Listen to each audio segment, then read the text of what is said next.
ನಮಸ್ಕಾರ ವೀಕ್ಷಕರೇ, ಹಿಂದಿನ ಒಂದು ಅವಧಿಯಲ್ಲಿ ನಾವು ರೇಖೆಗಳ ಬಗ್ಗೆ ನೋಡಿದ್ವಿ.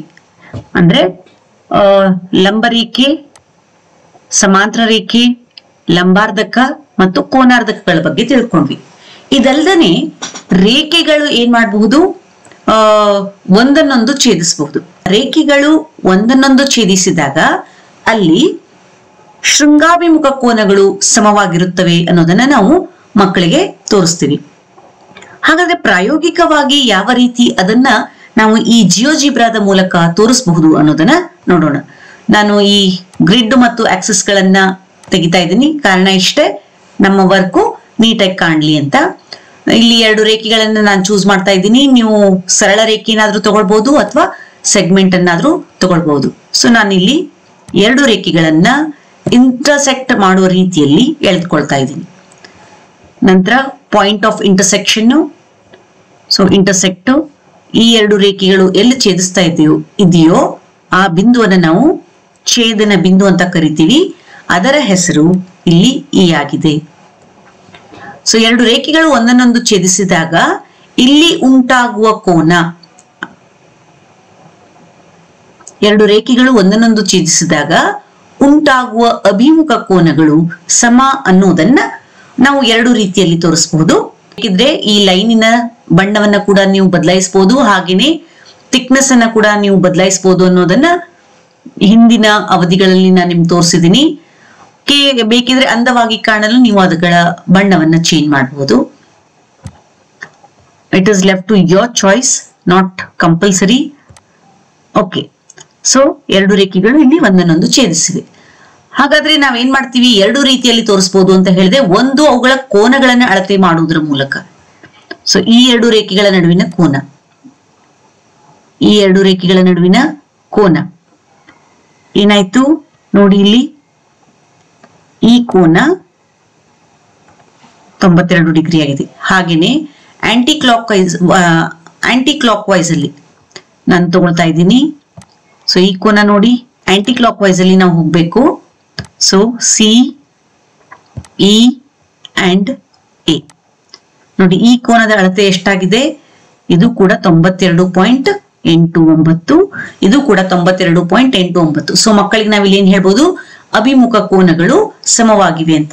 ಬೇಕಿದ್ರೆ ನಾವು ಈ ರೇಖೆಯ ಛೇದನವನ್ನ ಚೇಂಜ್ ಮಾಡಬಹುದು. ನಿಮ್ಗೆ ಹೇಗ್ ಬೇಕೋ ಹಾಗೆ ನಾವು ಅದನ್ನ ಚೇಂಜ್ ಮಾಡಬಹುದಾಗಿದೆ. ಸೊ ನೀವು ಈ ತರ ಅದನ್ನ ಚೇಂಜ್ ಮಾಡಿ ತೋರಿಸಿ ಅಭಿಮುಖ ಕೋನಗಳು ಯಾವಾಗಲೂ ಸಮ ಅಂತ ತೋರಿಸಬಹುದು. ಸೊ ರೌಂಡಿಂಗ್ ಅನ್ನು ಮತ್ತೊಮ್ಮೆ ಹೇಳ್ತಾ ಇದ್ದೀನಿ. ರೌಂಡಿಂಗಿಗೆ ಹೋಗಿ ನೀವು 0 ಡೆಸಿಮಲ್ಸ್ ಅಂತ ಮಾಡ್ಬಿಟ್ರೆ ಇಲ್ಲಿ ಒಂದು ರೌಂಡ್ ಫಿಗರ್ ಬರುತ್ತೆ. ಇದು ಒಂದು ವಿಧಾನ ಆಯ್ತು. ಇವಾಗ ಮತ್ತೊಂದು ವಿಧಾನ, ಅನಿಮೇಷನ್ ಮೂಲಕ ಹೇಗೆ ನಾವು ಶೃಂಗಾಭಿಮುಖ ಕೋನಗಳು ಸಮ ಅನ್ನೋದನ್ನ ತೋರಿಸಬಹುದು ಅಂತ. ಅದಕ್ಕಾಗಿ ನಾವು ಎರಡು ಸ್ಲೈಡರ್ಸ್ ಗಳನ್ನ ಸಿದ್ಧಪಡಿಸ್ಕೊಳ್ಬೇಕು. ಸೊ ನಾನು ಎರಡು ಆಂಗಲ್ ಸ್ಲೈಡರ್ಸ್ ಗಳನ್ನ ಚೂಸ್ ಮಾಡ್ತಾ ಇದ್ದೀನಿ. So this is angle alpha, 0 to 180 degrees ಅಂತ ಕೊಡಿ. 180 ಡಿಗ್ರಿ. ಓಕೆ, ಹಾಗೇನೆ ಮತ್ತೊಂದು ಸ್ಲೈಡರು, ಆಂಗಲ್ ಸ್ಲೈಡರ್ ಬೀಟಾ. ಡಿಫಾಲ್ಟ್ ಆಗಿ ಅದು ಆಲ್ಫಾ ಬೀಟಾ ಅಂತ ತಾನೇ ತೆಗೆದುಕೊಳ್ಳುತ್ತೆ. So 180 degree. ಇನ್ಕ್ರಿಮೆಂಟ್ ನೀವು ಬೇಕಿದ್ರೆ 5 ಅಂತ ಇಡಿ. ನಾನು ನಿಧಾನಕ್ಕೆ ತೋರಿಸೋದಕ್ಕಾಗಿ 1 ಡಿಗ್ರಿ ಅಂತ ಇಡ್ತಾ ಇದ್ದೀನಿ. ನೆಕ್ಸ್ಟ್ ಏನ್ ಮಾಡೋಣ, ಇವಾಗ ನಾವು ಎರಡು ಲೈನ್ಸ್ ಗಳನ್ನ ಚೂಸ್ ಮಾಡೋಣ. ಎರಡು ಸ್ಟ್ರೈಟ್ ಲೈನ್ ಅನ್ನು ನಾನು ಚೂಸ್ ಮಾಡ್ತಾ ಇದ್ದೀನಿ. ನೀವು ಬೇಕಿದ್ರೆ ಸೆಗ್ಮೆಂಟ್ ಅನ್ನ ಕೂಡ ಚೂಸ್ ಮಾಡಬಹುದು. ಸೊ ಹಾಗೇನೆ ಇಲ್ಲೊಂದು. So 2 lines are intersecting and this is point of intersection. So point of intersection, ಈ ಎರಡು ರೇಖೆಗಳು ಎಲ್ಲಿ ಛೇದಿಸ್ತಾವೋ ಅದು ಪಾಯಿಂಟ್ ಆಫ್ ಇಂಟರ್ಸೆಕ್ಷನ್ ಆಗುತ್ತೆ. ನಂತರ ನಾನು ವೃತ್ತವನ್ನ ಆಯ್ಕೆ ಮಾಡ್ಕೊಳ್ತಾ ಇದ್ದೀನಿ, just to show the angle. So circle, centre and radius. Radius ನಾನು 1.5 ಕೊಡ್ತೀನಿ, 1.5 ಕೊಡ್ತೀನಿ. ಓಕೆ ಅಂತ ಹೇಳಿ ನಂತರ ಸೆಕ್ಟರ್ ನ ಮಾರ್ಕ್ ಮಾಡಿ, circular sector. So this is K, ಇದೊಂದು ಪಾಯಿಂಟು, ಹಾಗೇನೆ ಈ ಒಂದು ಪಾಯಿಂಟ್. ನೀವು ಬೇಕಿದ್ರೆ 4 ಮಾಡಬಹುದು, ಅಥವಾ ನಾನು ಕೇವಲ 2 ಮಾಡಿ ತೋರಿಸ್ತಾ ಇದ್ದೀನಿ ಇಲ್ಲಿ ನಿಮ್ಗೆ, ಎಂ ಅಂಡ್ ಎನ್. ಸೊ ನಾನು 2 ಮಾತ್ರ ಚೂಸ್ ಮಾಡಿದ್ದೀನಿ. ಬೇಕಿದ್ರೆ ನೀವು 4 ಚೂಸ್ ಮಾಡ್ಕೊಳ್ಬಹುದು. ಈ ತರ ಸೆಕ್ಟರ್ ನ ಕ್ರಿಯೇಟ್ ಮಾಡ್ಕೊಳ್ಬಹುದು. ನಂತರ ಈ ಸರ್ಕಲ್ ಅನ್ನ ನಾನು ಹೈಡ್ ಮಾಡ್ತಾ ಇದ್ದೀನಿ. ಸೊ ನೋಡಿ, ಈ 2 ಆಂಗಲ್ಗಳು ಬಂದು. ಸೊ ಇವಾಗ ನಾನು ಇದನ್ನ ರೊಟೇಟ್ ಮಾಡಿ ಇಲ್ಲಿ ತೋರಿಸ್ಬೇಕಾಗಿದೆ, ಈ ಆಂಗಲ್ ಇದಕ್ಕೆ ಸಮ ಅನ್ನೋದನ್ನ ತೋರಿಸ್ಬೇಕಾಗಿದೆ. ಸೊ ನಾ ಕಲರ್ ಅನ್ನ ಚೇಂಜ್ ಮಾಡ್ಕೊಳ್ತಾ ಇದ್ದೀನಿ. ಅದಕ್ಕಾಗಿ ನಾನು ಫಸ್ಟ್ ಇದನ್ನ ಚೂಸ್ ಮಾಡಿ ಇಲ್ಲಿ ಗ್ರಾಫಿಕ್ಸ್ ಅಲ್ಲಿ ನಿಮ್ಗೆ ಯಾವ ಕಲರ್ ಬೇಕೋ ಆ ಕಲರ್ ಅನ್ನ ಆಯ್ಕೆ ಮಾಡಿಕೊಂಡು ಅದರ ಒಪಾಸಿಟಿಯನ್ನ ಹೆಚ್ಚಿಗೆ ಮಾಡಿ. ಹಾಗೇನೆ ಇದನ್ನ ಆಯ್ಕೆ ಮಾಡಿಕೊಂಡು ಬೇಕಾಗಿರೋ ಕಲರ್ನ ಚೂಸ್ ಮಾಡ್ಕೊಳ್ಳಿ, ಇಲ್ಲ ಅದೇ ಕಲರ್ನ ಇಟ್ಕೊಂಡು ಹೈಲೈಟ್ ಮಾಡಿ. ಸೊ ನೆಕ್ಸ್ಟ್ ಈ ಡಾಟ್ಸ್ ಗಳು ನಿಮಗೆ ಬೇಡ ಅಂತಂದ್ರೆ ಇಲ್ಲಿ LMN ಅಂತ ಇದೆ, ಈ LMN ಗಳನ್ನ ನಾವು ಹೈಡ್ ಮಾಡೋಣ. LMN. ಇವಾಗ ನಾನೇನ್ ಮಾಡ್ತೀನಿ, ಈ ಆಂಗಲ್ ಅನ್ನ ಅಂದ್ರೆ ಸೆಕ್ಟರ್ ಡಿ ಅನ್ನ ಈ ಕಡೆ ಮೂವ್ ಮಾಡ್ಬೇಕಾಗಿದೆ. ಅದಕ್ಕಾಗಿ ನಾವು ಮಾಡ್ಬೇಕಾಗಿರೋದೇನು, ಇಲ್ಲಿ ನಾನು ರೊಟೇಟ್ ಅರೌಂಡ್ ಎ ಪಾಯಿಂಟ್ ಅನ್ನ ಚೂಸ್ ಮಾಡ್ತಾ ಇದ್ದೀನಿ. So rotate around A point, ಅದಕ್ಕಾಗಿ ಅದೇನ್ ಇನ್ಸ್ಟ್ರಕ್ಷನ್ ಕೊಡ್ತಾ ಇದೆ ಹೇಳಿ, ಆಬ್ಜೆಕ್ಟ್ ಅನ್ನ ಚೂಸ್ ಮಾಡಿ, ಸೆಂಟರ್ ಪಾಯಿಂಟ್ ಅನ್ನ ಚೂಸ್ ಮಾಡಿ and then enter angle. So ಈ ಆಬ್ಜೆಕ್ಟ್ ಈ ಸೆಂಟರ್ ಪಾಯಿಂಟ್ ಗೆ ರೊಟೇಟ್ ಆಗ್ಬೇಕಾಗಿದೆ. ಹಾಗಾದ್ರೆ ಆಂಗಲ್ ಏನು, ಆಂಗಲ್ ಆಲ್ಫಾ. ಸೊ ಆಲ್ಫಾ ಅಂತ ನಾನು ಚೂಸ್ ಮಾಡ್ತೀನಿ. ಇಲ್ಲಿ ಇವಾಗ ಓಕೆ ಅಂತ ಕೊಡ್ತೀನಿ. ಸೊ ನೋಡಿ ಇವಾಗ ಎಸ್ಕೇಪ್ ಕೊಡ್ತೀನಿ. 45 ಡಿಗ್ರೀಸ್ ಇರೋದ್ರಿಂದ ಈ ಕಡೆ ಅದರ ಒಂದು ಇಮೇಜ್ ಅನ್ನ ನೀವು ಕಾಣ್ಬೋದು.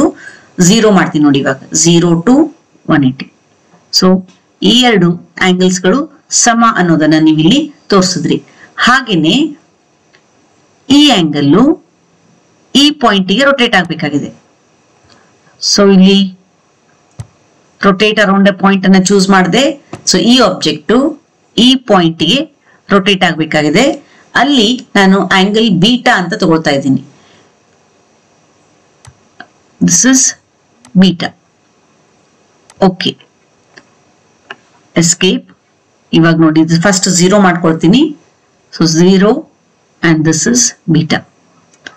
ಸೊ ಈ ರೀತಿ ಮಕ್ಕಳಿಗೆ ನೀವು vertically opposite angles are equal ಅನ್ನೋದನ್ನ ಒಂದು ಅನಿಮೇಷನ್ ಮೂಲಕನೂ ಕೂಡ ನೀವು ಸಾಧಿಸಿ ತೋರಿಸಬಹುದು. ಬೇಕಿದ್ರೆ ಇಲ್ಲಿ ನೀವು ಅನಿಮೇಷನ್ ಆನ್ ಅಂತ ಕೂಡ ಕೊಡ್ಬೋದು. ಸೊ ಎರಡನ್ನೂ ಕೂಡ ನಾನು ಅನಿಮೇಷನ್ ಆನ್ ಅಂತ ಕೊಡ್ತಾ ಇದ್ದೀನಿ.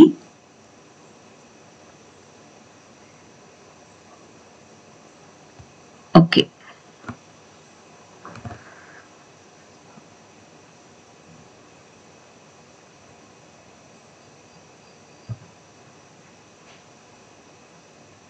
ಈ ರೀತಿ ನೀವು ಅದನ್ನ ಆನ್ ಅಂತ ಕೊಟ್ಟು ಪಾಸ್ ಮಾಡಬಹುದು. ಎರಡನ್ನೂ ನಾನು 0 ಇಟ್ಕೊಳ್ತಾ ಇದ್ದೀನಿ. ರೀಸೆಟ್ ಮಾಡಿದೆ. ಇವಾಗ ಲೈನಿನ ಒಂದು ಚೇಂಜ್ ಮಾಡಿ ತೋರಿಸ್ತಾ ಇದ್ದೀನಿ. ನೋಡಿ ಈ ತರ ನೀವು ಮಾಡಿ ತೋರಿಸ್ಬೋದು. ಇವಾಗ ನೋಡಿ ಈ ತರ ನೀವು ಮಕ್ಕಳಿಗೆ ಅದನ್ನ ಮಾಡಿ ತೋರಿಸ್ಬೋದು.